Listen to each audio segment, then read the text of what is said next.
I'm going to invite my friend Jeff up to the stage. So Jeff is the guy who followed me around for a few months last year and made a documentary, which we're going to show in a little bit. But he's going to, yeah. He's going to start the questioning, and then we can open it up. Yeah, so test, yeah, okay.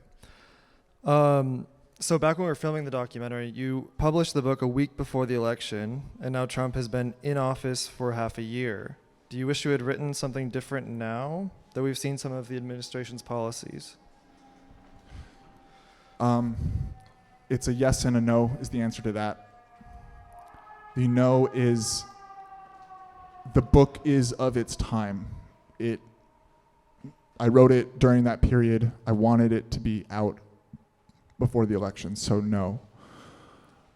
And then the yes part is there were parts that I had to cut because I couldn't make them work in the book, but I wanted to include them. And one of the things was thoughts about violence and nonviolence.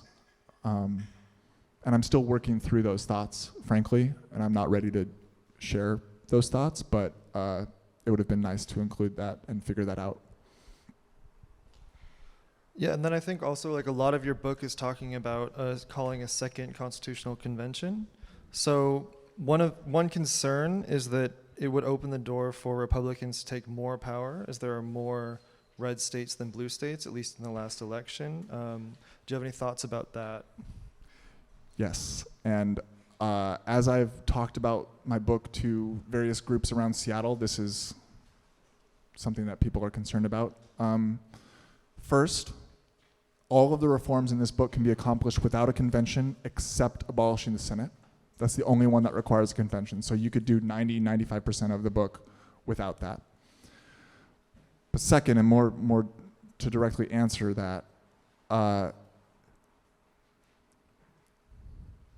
why is the reaction to this one of shying away from the argument, running away from the argument out of fear that someone is going to do something? Why is the reaction that and not we're going to come up with our set of reforms? We're going to be for something. This is what I think was an issue with the Democratic Party in 2024 and a reason why they lost. I also think that as far as the fear that, they're going to become authoritarian with an authoritarian constitution, tyrannical, yada, yada.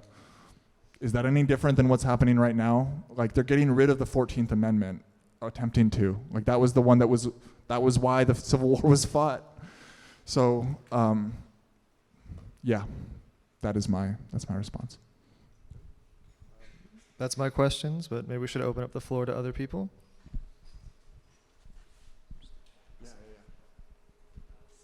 Someone has to start it off. Thank you for the talk. So I read, this seems very loud, several reformers talking about a lot of stuff, because obviously that's a potent conversation at this point in time. And one of the groups I was reading was making the argument that the way electoral reform happens in practice compared to other countries is other political parties or political challengers come up to challenge their majority, and then they do something like proportional representation in order to preserve their power. And so the theory is the causality is reversed. It's not proportional representation of more parties, but more parties to proportional representation. So it's their argument for reform was build an alternative party and force the incumbents to reform, as compared to your method where you're kind of going from the top down. So I was curious if you thought about why the top-down approach compared to the bottom-up approach, I guess is my question, if that makes sense. No, that's a good question. I think it's a both-and type situation.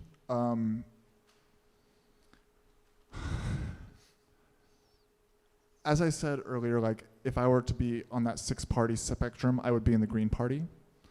The current Green Party, under Jill Stein, is not doing that work of building a real party. They pop up every 4 years, ask for money, and they disappear. Where is the party infrastructure? So they're not doing that work. I think I think it's a both and. It's a both and really, but really, alternative parties do not have a chance in the system. They just don't, because of how ingrained the two-party structure is in our thinking. Like, we can't even conceive of it not being that way. And the threat of, oh, well, I don't like this party, but I really hate the other party. The negative partisanship, which is frankly why I cast my vote the way I cast my vote last year. If I were in the Democratic Socialists or the Green Party or the Working Families Party or the Libertarian Party or any of these other parties, the first thing I would on my platform would be a form of voting that I can actually win office. And if that isn't a part of their platform, I don't really know what they're doing. Cool, thank you. Yeah, thank you.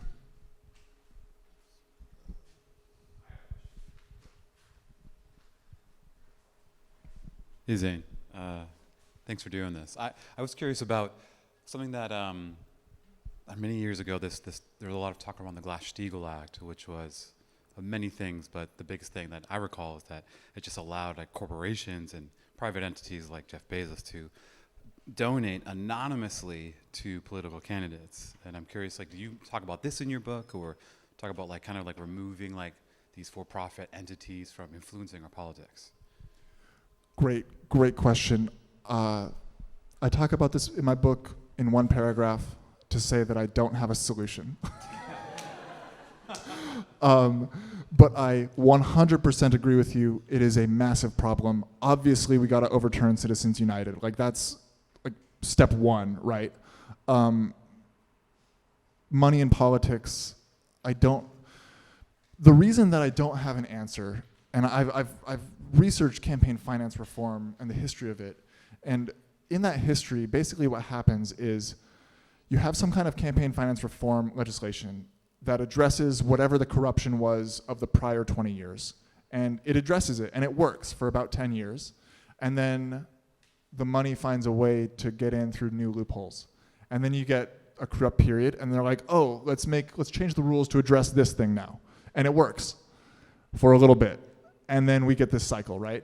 And now, I mean, since Citizens United, we've basically just given up. But yeah, go ahead. I just had a follow-up. I know what Cuba does for their elected politicians. You're designated, you get $10,000, an X amount of money to campaign, and there's no like donations allowed whatsoever. So candidates are required to just utilize this extremely limited resource to communicate and get their voice out. Yeah, So, I mean, I'm open to it. I don't have, like I said, it wasn't the subject of the book, but I totally agree. We got to figure out something. Someone should write a book on that. Thank you.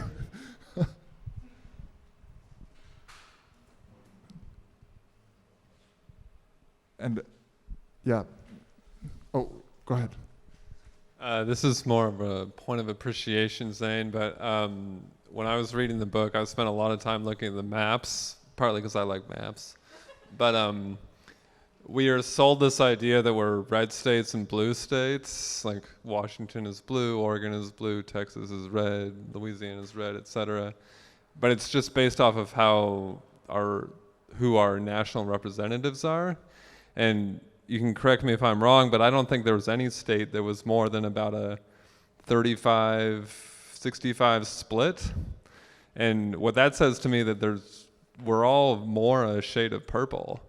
And, my wife's from the South, and, it pointed out to me that, I meet a lot of people in the Northwest that don't want to go to the South, and I meet a lot of people in the South that definitely don't want to come to Washington.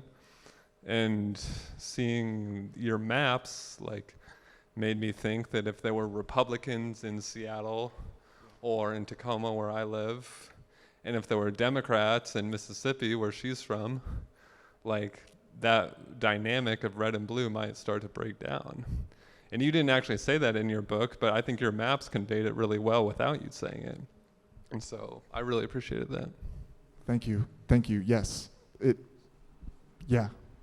As I mentioned about basically it's impossible to gerrymander, the two most one part of the other districts that I drew. One was San Francisco Bay Area, and the other was, maybe there were like two in New York that were like 80% Democrat. But again, this is in the two-party thinking, right? And even in those incredibly one-sided districts, with this voting system, you would elect a conservative. You would. And there are Republicans that live in Seattle. I've met some of them, but oftentimes they're pretty quiet because they live in Seattle. But yeah, thank you. Oh no. All right, I didn't read the book. With the multi-party system, do you believe that puts a halt and maybe retracts some of the polarization that has gone on between the two-party system that creates the situation that we're in to activate voters? Yes.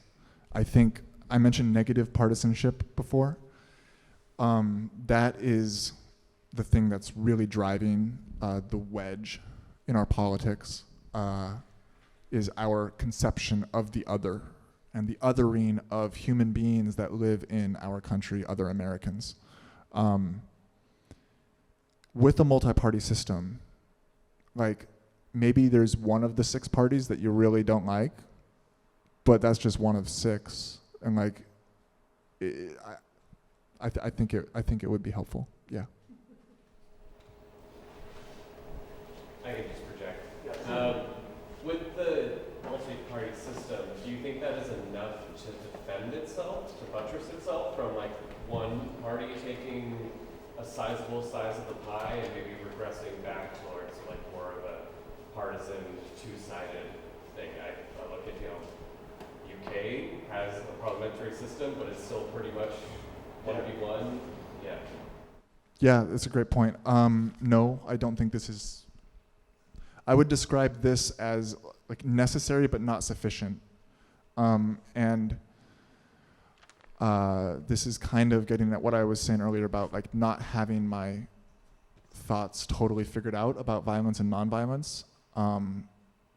But we're seeing an escalation of political violence. There were 2 lawmakers in Minnesota that were assassinated like 2 weeks ago. That was crazy, but already like that's memory hold, and now we're on to the next thing, right? So no form of government is perfect, and a multi-party system will have other flaws that make it susceptible to exactly what you just described. Famously in Germany, they had a multi-party system in the 1920s that collapsed, although it didn't really collapse because of the multi-parties, it collapsed for other reasons which we can get into, but we don't have time. Yeah.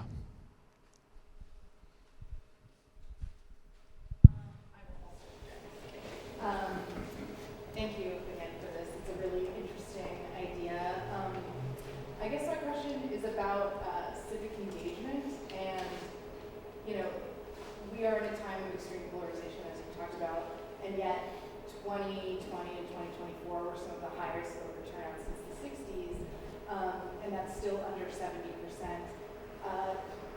I wonder if this would actually, I guess, as far as, as somebody said, this is a top-down, does that actually address, the lack of civic engagement or the kind of cynicism in the political system in general? I guess, if you have any thoughts on that.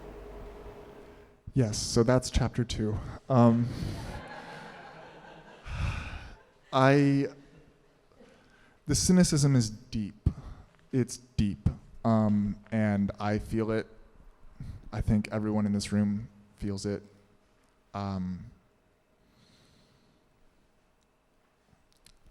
I think having a system, the thing that combats cynicism is people seeing government work. Whether that is, whatever the government is doing, but is it doing something? Is it functioning? Is it actually doing something? And I think what we've seen is a desire for action, which is why if you talk to people who support President Trump, you'll often hear them say or write, like, I don't like all the things that he's doing, but I like that he's doing something. And I like that he's doing X, Y, Z, and I don't like this thing. I think there's a desire for action. And I think you can also see that in the Mamdani's win in New York in the mayoral race in the primary. He hasn't won the thing yet, but the same thing. People are tired of the status quo, whether that is, or whatever that status quo looks like. I think going back to 2008, every single presidential election has been won by the candidate who represented change. Every single one. In Biden's case, that was change from insane chaos to like, let's be normal, please. But then they didn't really, they acted, right, and under the Biden administration, Inflation Reduction Act, the infrastructure bill, like these are good bills, but then they didn't put them into practice within the time frame for people to see what they actually passed, right? So I think that can combat cynicism. I also think that the cynicism is completely justified. Yeah, and you can see it in your program on the inside, but the end of the cynicism chapter is constitutional reform is necessary, therefore it is possible. There's no reason for that. That is an axiom. You just have to go with it. Like, that just has to be it. And if it's not, then I don't know. Let me formulate my question. So, what are your thoughts about like the campaign cycle? And I want to give you an anecdote about that. I am originally from Illinois, but I left there a long time ago. And when Obama was first running, I asked my family, "What do you think about Obama?" And my father said, "I don't know. All he's done is run for office." So basically, once he got into the Senate, all he did was run for office, was the perception. And being married to a French, like their election cycles are very fast. They've got these runoff cycles. There are limitations on how long they can be on TV and all this kind of stuff. I've learned a lot about that and respect it. They're also cynical too. But I really like these fast kind of campaigns, and I thought maybe Paris had some, momentum to make it fast. But what is your feeling about like this constant popularity contest? Yeah, I don't like it. I would prefer a system like you said with France. Canada does the same thing. They can just call snap elections, and they did that like 2 months ago. They had an election, and it's already over, and they have a new guy as the prime minister. It's the same thing. I don't know. I don't have an answer for that. It's a great point. I think it's also a lesson from Donald Trump is that to the Democratic Party is the Democratic Party in some ways stopped campaigning after they won. Like they won and they're like, oh, now we're gonna govern and we're not gonna campaign. Whereas Trump only ever campaigns, like literally all the time with everything. He doesn't, I don't like him if that wasn't clear. But that's not the point of this talk. Like that's not the point of the book is like, he is as much a cause of the problem as he is a symptom. Like, there's no way that Donald Trump wins in 2016. Well, first of all, the Electoral College. Hillary Clinton won that election by 3 million votes. So, anyway, but there's no way that he even comes that close, that he dominates the Republican primary in 2016 without people being so frustrated with the system. I didn't really answer your question. Yeah, but my question wasn't really good that good. It's a good observation. Yeah, but I guess the question is like regarding these long, never-ending campaigns. Do you think that it's just that people are so afraid of not getting elected next time that they're constantly campaigning and therefore don't get anything done? Yes. I guess that's the real question. They don't get anything done because all they want to do is stay elected. Yeah, and I think the best example of this is actually the octogenarians and nonagenarians in Congress and the Senate. I'm sorry, Dianne Feinstein, what the hell were you doing? What were you doing? I'm picking on her, but there's a dozen other examples, right? President Biden, I remember, I wish that I'd written and posted it on the internet so I could have the receipts to back this up, but in 2023, I was in Colombia at the time, and that was when Biden gave his State of the Union and was like, I'm running. And I remember thinking, oh shit, like, you're not gonna win, like you lost. And why? Because he promised implicitly, but it was a promise to be the bridge to the next candidate. And that was, I remember in 2020, I was like, to the people who were like on the left, who were like, I don't want to vote for Biden, he's XYZ, which accurate probably. My response was like, you got to hold your nose and vote. Like, this is super important, you got to do it. In 2024, I was like, I can't make that argument anymore. Like, it's not, I can't do it in good faith. So, yeah.